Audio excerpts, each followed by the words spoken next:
What the West is currently pushing is to halt hostilities along the front line and establish a ceasefire rather than a lasting peace. They also loudly said that after this halt or end to hostilities, neither Ukraine nor the West, at least Europe, would recognize the Russian-controlled territory as part of the Russian Federation, including under the Constitution. Zelensky outsmarts everyone there. You don't even need such cunning politicians as the British there. Look, Zelensky commands everyone.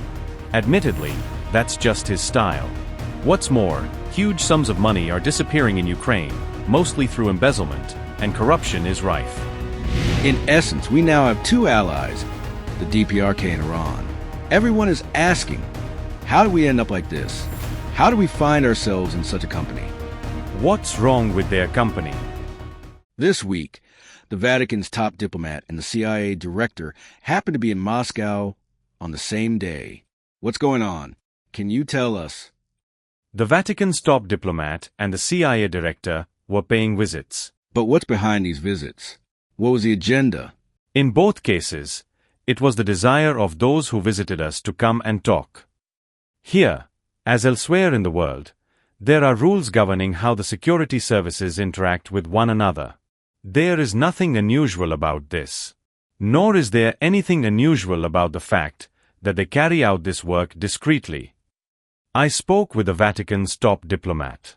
We had no secrets. We revealed practically everything at the press conference. Naturally, they expressed an interest in seeing the conflict in Ukraine brought to an end as soon as possible. In particular, they reaffirmed their willingness to assist in resolving humanitarian issues. Just as Melania Trump helped to resolve a number of issues that were brought to her attention by public organizations. What the West is currently pushing is to halt hostilities along the front line and establish a ceasefire rather than a lasting peace. They also loudly said that after this halt or end to hostilities, neither Ukraine nor the West, at least Europe, would recognize the Russian-controlled territory as part of the Russian Federation, including under the Constitution.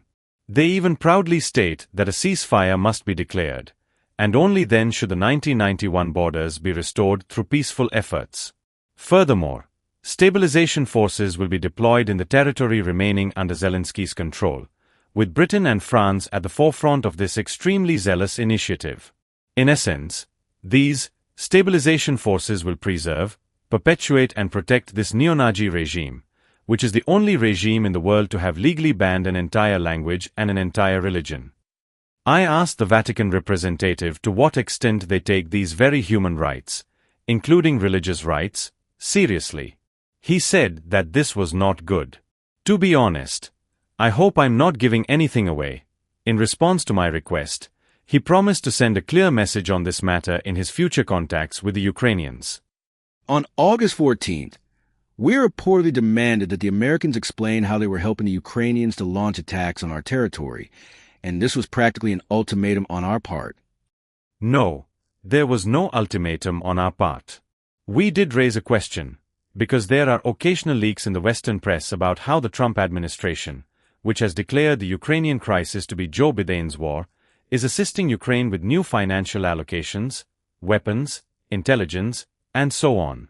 This has happened 3 or 4 times over the past couple of months. Whenever such information surfaces, we calmly pass it on to the US State Department via diplomatic channels and ask them to confirm whether it is true. What was their reply? We haven't received any yet.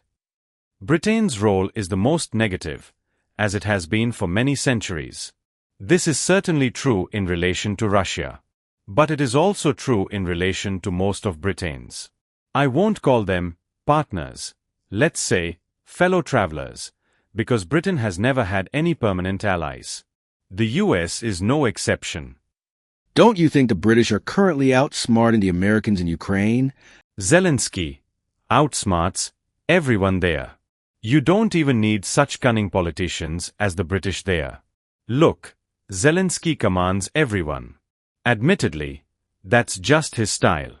What's more, huge sums of money are disappearing in Ukraine, mostly through embezzlement, and corruption is rife. We must not give in to attempts, which Zelensky himself is actively encouraging with European support, to destabilize our society and sow fear through terrorist attacks on oil refineries, marketplaces and civilian infrastructure. Schools, children's centers, beaches, passenger buses, hospitals, a huge number of facilities that have absolutely nothing to do with the military. Meanwhile, the West is shamefully silent, as, regrettably, are the UN Secretary-General and the Commissioner for Human Rights. They have unequivocally and firmly sided with Ukraine. People are asking more and more often when we'll finish this, and why we can't do it sooner, since, as they say, we are stronger. We've never had anything like this in our history. During the Second World War, we had the US and Britain on our side, after all. Then, as we advanced victoriously, particularly across Europe, our ranks were bolstered by other countries that were already withdrawing their troops from under Hitler's control and placing them on our side. This time, however, many are calling it a world war. But the only soldiers in the trenches with us were those from the DPRK. Everyone else on the other side. Rubio's statement, which may have just slipped out, that the US is not a mediator but stands with Ukraine means that the collective West has a united front against us. In essence, we now have two allies, the DPRK and Iran. Everyone is asking, how do we end up like this? How do we find ourselves in such a company? What's wrong with their company? Countries that were once regarded as pariah states around the world have become Russia's key allies. Many people are wondering why this has happened. They were regarded as pariahs by those who fancied themselves the victors of the Cold War and proclaimed the end of history for ages to come. We operate based on what's best for the Armenian people. For centuries, their interests have been intertwined with ours.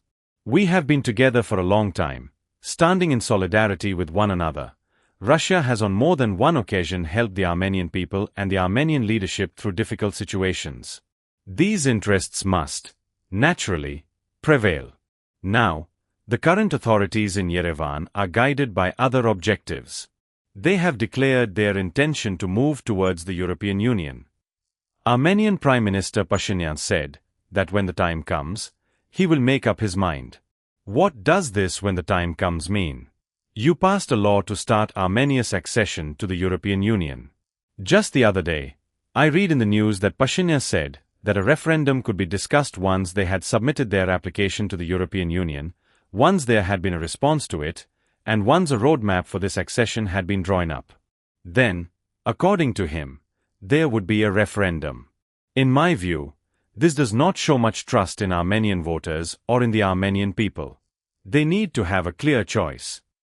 We have done everything on our part, all our positions and the benefits that Armenia enjoys from its membership in the Eurasian Economic Union, receiving our energy resources at prices 3 to 4 times cheaper than those in the European Union. I assume they have good economists there. Our deputy prime ministers are in regular contact. Anything that concerns the Armenians can be discussed, including the situation with the South Caucasus Railway, which is operated under concession by Russian Railways. We were surprised to hear that these issues. If such issues have arisen, tell your partner how you see the matter.